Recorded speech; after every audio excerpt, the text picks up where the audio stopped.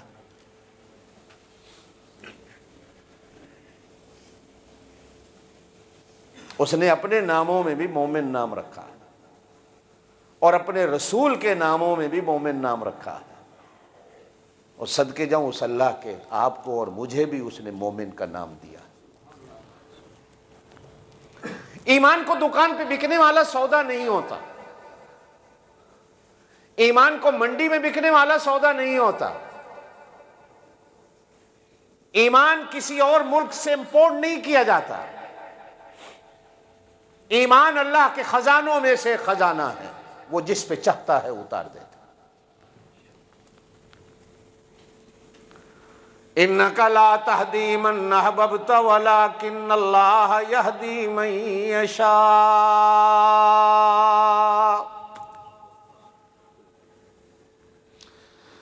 میرے پاک نبی زور سے کہہ دو صلی اللہ علیہ وسلم اپنے چاچا ابو طالب کی چارپائی کے ساتھ بیٹھے ہیں, موت کا وقت ہے چاچے کا. میرے پاک نبی کہتے ہیں چاچا کلمہ پڑھ لو, آخری وقت ہے.